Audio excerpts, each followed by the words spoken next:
साल था 2013 जब करप्शन के चार्जेस लगने की वजह से कर्नाटक के मुख्यमंत्री बीएस येदियुरप्पा को सीएम पद से हटा दिया गया।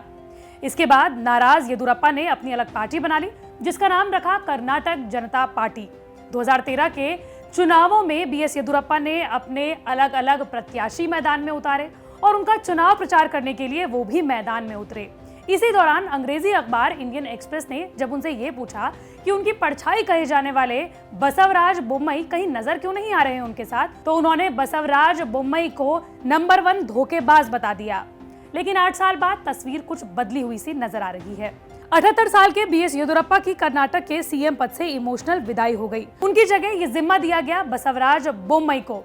और सबसे खास बात यह है कि बसवराज बोम्मई को सीएम पद पर बिठाने वाले कोई और नहीं बल्कि बीएस येदियुरप्पा ही हैं। कर्नाटक दक्षिण भारत का एकलौता ऐसा राज्य है जहां पर बीजेपी की सरकार है और यही वजह है कि बीजेपी किसी भी कीमत पर कर्नाटक को बिल्कुल नहीं खोना चाहती। और यही वजह है कि बीएस येदियुरप्पा, जिनकी वजह से बीजेपी कर्नाटक की सत्ता में आई है, उनकी पसंद का खास ख्याल रखा गया। और बीजेपी को कर्नाटक में जीवन दान देने वाले सबसे शक्तिशाली समुदाय लिंगायत समुदाय, जिसे येदियुरप्पा आते हैं, उन्होंने ही अगला सीएम चुना बसवराज बोम्मई को। बसवराज बोम्मई लिंगायत समुदाय के सबसे प्रमुख नेताओं में से एक माने जाते हैं और बीएस येदियुरप्पा के सबसे करीबी माने जाते हैं। सिर्फ यही नहीं, बसवराज बोम्मई के तमाम पार्टियों के साथ मधुर संबंध बताए जाते हैं। और सबसे खास बात यह है कि बसवराज बोम्मई के पिता एसआर बोम्मई भी ठीक 32 साल पहले कर्नाटक के मुख्यमंत्री रह चुके हैं, सिर्फ 9 महीनों के लिए। और यही वजह है कि तमाम लोग ये नजर रख रहे हैं कि क्या बसवराज बोम्मई अपने पिता की तरह बस कुछ ही महीनों के सीएम रहेंगे या फिर वो अपना कार्यकाल पूरा कर पाएंगे। कौन है बसवराज बोम्मई जो इंजीनियर बनते बनते राजनेता बन गए, बताएंगे आपको इस वीडियो में। नमस्कार, मैं हूं आपके साथ श्रेया बहुगुणा और आप देख रहे हैं न्यूज़ तक। 61 साल के बसवराज बोम्मई का जन्म 28 जनवरी 1960 को कर्नाटक के हुबली में हुआ था। बसवराज के पिता एसआर बोम्मई कर्नाटक के 1988 से 1989 के बीच 9 महीने मुख्यमंत्री रह चुके हैं। बात की जाए बसवराज की तो उन्होंने 1982 में मैकेनिकल इंजीनियरिंग की पढ़ाई की और टाटा समूह के साथ काम भी किया। पिता के बड़े रुतबे के नेता होने के बावजूद भी बसवराज ने राजनीति की शुरुआत ग्राउंड वर्क से की।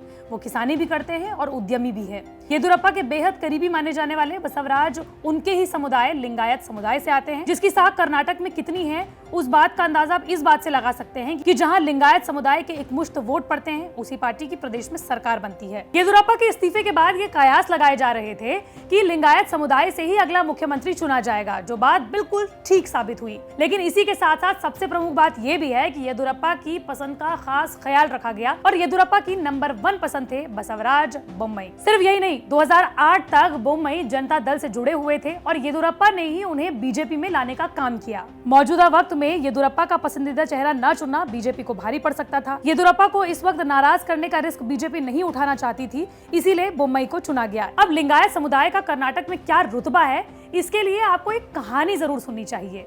साल था 1989 जब विधानसभा चुनाव कर्नाटक में हुए। आपको बताते चले कि कर्नाटक की 224 विधानसभा सीटों में से 179 सीटों पर कांग्रेस ने कब्जा किया। लिंगायत समुदाय के वीरेंद्र पाटिल को सीएम चुना गया। लेकिन उसी दौरान 1990 में राम मंदिर का मुद्दा छाया रहा और उसी दौरान वीरेंद्र पाटिल को स्ट्रोक पड़ गया। राजीव गांधी, जो कि कांग्रेस के अध्यक्ष थे, वो वीरेंद्र पाटिल को देखने के लिए पहुंचे, लेकिन जैसे ही वो बेंगलोर एयरपोर्ट पर पहुंचे, उन्होंने वीरेंद्र पाटिल को सीएम पद से हटा दिया। ये बात लिंगायत समुदाय को बिल्कुल पसंद नहीं आई। लिंगायत समुदाय के नेताओं का ये कहना था कि एक तो वीरेंद्र पाटिल पहले से ही बीमार थे और ऐसे वक्त पर कांग्रेस ने उन्हें धोखा दे दिया। उसी दौरान वीरेंद्र पाटिल ने भी कांग्रेस में बगावत के सुर छेड़ दिए। स्थिति इतनी बिगड़ी कि इतने बड़े बहुमत के बावजूद कांग्रेस को सरकार गंवानी पड़ी। उस वक्त केंद्र में जनता दल की सरकार थी और उसने राज्य में राष्ट्रपति शासन लगा दिया। उसके बाद से लिंगायतों ने कांग्रेस से दूरी बना ली। 1994 में फिर से विधानसभा चुनाव हुए और इस बार लिंगायत समुदाय ने बीजेपी को चुना। आपको बताते चले कि 1989 में जहां लिंगायत समुदाय ने बीजेपी को मात्र 4% के आसपास में वोट दिए थे, ये वोट प्रतिशत 1994 आते आते 17% पर पहुंच गया। कांग्रेस सिर्फ 36 सीटों पर सिमट गई। ये राज्य में टर्निंग पॉइंट था। इसके बाद लिंगायतों को बीजेपी ने महत्व दिया और इस कम्युनिटी ने भाजपा को सत्ता पर बैठा दिया। और यही वजह है कि 78 साल के बीएस येदियुरप्पा को सीएम पद से हटाने पर बीजेपी के पसीने छूट गए और यही वजह है कि लिंगायत समुदाय के ही शख्स को सीएम पद पर बिठाया गया। लेकिन लिंगायत समुदाय क्या है, इसको भी जरा जल्दी से जान लीजिए। लिंगायत कर्नाटक की सबसे बड़ी सिंगल कम्युनिटी है। इसकी आबादी 17% है। मुख्य रूप से उत्तरी कर्नाटक में लिंगायतों की बहुलता है। दरअसल लिंगायत कम्युनिटी की राजनीति उनके मठों से चलती है, जो बीजेपी खास तौर पर येदियुरप्पा का समर्थन करते रहे हैं।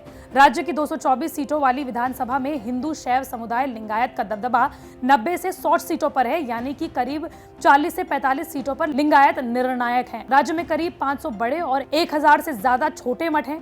इनमें से ज्यादातर मठ लिंगायतों के हैं और जब वोटिंग की बात आती है तो यहाँ के लोग मठों का फरमान मानते हैं। यही वजह है कि हर चुनाव में हर बड़ी पार्टी के नेता इन मठों के जरिए अपनी ताकत को बढ़ाते रहे हैं। राज्य में दूसरी सबसे बड़ी ताकतवर कम्युनिटी है वोकालिगा। पूर्व प्रधानमंत्री एच.डी. देवेगौड़ा से लेकर उनके बेटे एच.डी. कुमारस्वामी इसी कम्युनिटी के समर्थन से राज्य के मुख्यमंत्री की कुर्सी पर बैठ चुके हैं। बसवराज बोम्मई की पत्नी का नाम चेन्नम्मा है और उनके 2 बच्चे हैं। येदियुरप्पा सरकार में भी वो गृह मंत्री के अलावा अलग अलग पदों पर काबिज रहे हैं। आपको बताते चले कि वो जनता दल से उन्होंने अपनी राजनीतिक जीवन की शुरुआत की थी, लेकिन 2008 में उन्होंने जनता दल छोड़कर बीजेपी ज्वाइन कर ली थी। हो सकता है कि बसवराज बोम्मई के बारे में आपने आज ही इतनी सारी जानकारी ले ली हो, लेकिन क्या आप जानते हैं कि बसवराज बोम्मई के पिता एस.आर. बोम्मई 1989 में कर्नाटक के मुख्यमंत्री रह चुके हैं। केवल 9 महीने ही वो मुख्यमंत्री पद पर काबिज हुए थे, लेकिन आज भी वकीलों से लेकर पॉलिटिकल साइंस के तमाम स्टूडेंट उनके नाम को जानते हैं। और इसकी सबसे बड़ी वजह यह है कि वो सुप्रीम कोर्ट केंद्र सरकार के खिलाफ चले गए थे। ये मामला क्या है, बहुत दिलचस्प है और आपको वो जरूर जानना चाहिए। दरअसल एस.आर. बोम्मई बनाम यूनियन ऑफ इंडिया केस का जिक्र संविधान के अनुच्छेद 356 के दुरुपयोग को रोकने के संदर्भ में कई केसेस में किया जाता है। बसवराज बोम्मई के पिता एस.आर. बोम्मई साल 1988 से 1989 तक कर्नाटक के मुख्यमंत्री रहे हैं। सितंबर 1988 में जनता पार्टी और लोक दल पार्टी ने एक नई पार्टी जनता दल का गठन करके राज्य में सरकार बनाने का दावा पेश किया। एस.आर. बोम्मई के नेतृत्व में जनता दल राज्य में सबसे ज्यादा बहुमत वाली पार्टी बनी, लेकिन सरकार बनने के महज 2 दिन बाद जनता दल के विधायक ने राज्यपाल के सामने एक पत्र पेश किया, जिसमें उन्होंने अपने पत्र के साथ 19 विधायकों का सहमति पत्र जारी कर दिया। जिसके बाद कर्नाटक के मौजूदा राज्यपाल ने राष्ट्रपति को एक रिपोर्ट भेजकर कहा कि सत्ताधारी पार्टी के कई विधायक उनसे खफा हैं। इन विधायकों के समर्थन वापस लेने के बाद बोम्मई सरकार के पास बहुमत नहीं बचा और ऐसे में सरकार बनाने नहीं दी जा सकती। ये तर्क संविधान के खिलाफ था और उन्होंने राष्ट्रपति से अनुच्छेद 356(1) के तहत शक्तियों का उपयोग कर सरकार को बर्खास्त करने का अनुरोध किया। राजीव गांधी के नेतृत्व वाली कांग्रेस सरकार ने राष्ट्रपति से घोषणा करवाकर सरकार को बर्खास्त कर दिया। इस वाकये के कुछ दिन बाद जिन विधायकों ने राष्ट्रपति को अपना बोम्मई सरकार के साथ समर्थन नहीं होने की बात कही थी, वो अपनी बात से पलट गए और राज्यपाल को दी गई चिट्ठी में अपने दस्तखत को नकली बता दिया। जनता दल को फिर से समर्थन देने की बात कही गई, जिसके बाद ये मामला सुप्रीम कोर्ट पहुंचा तो अदालत ने राज्य सरकारों को बर्खास्त किए जाने वाले संविधान के अनुच्छेद 356 की व्याख्या की और कहा कि अनुच्छेद 356 के तहत अगर केंद्र सरकार राज्य में चुनी हुई सरकार को बर्खास्त करती है तो सर्वोच्च न्यायालय सरकार बर्खास्त करने के कारणों की समीक्षा कर सकती है और न्यायालय केंद्र से उस सामग्री को कोर्ट के समक्ष प्रस्तुत करने के लिए कह सकता है जिसके आधार पर राज्य की सरकार को बर्खास्त किया गया है। इस फैसले में कोर्ट ने राज्यपालों को ये हिदायत भी दी और कहा कि किसी भी राज्य सरकार को बहुमत है या नहीं, इसका निर्णय राजभवन में नहीं होना चाहिए, इसका निर्णय विधानसभा में होना चाहिए। तो ये थी बसवराज बोम्मई की सीएम बनने की कहानी। आपको ये कहानी कैसी लगी हमें कमेंट बॉक्स पर जरूर बताइए। मंडे टू फ्राइडे में इसी तरह की वीडियो आप तक लाती रहूंगी। अगर आप भी किसी टॉपिक के बारे में जानना चाहते हैं तो कमेंट बॉक्स पर जरूर बताइए।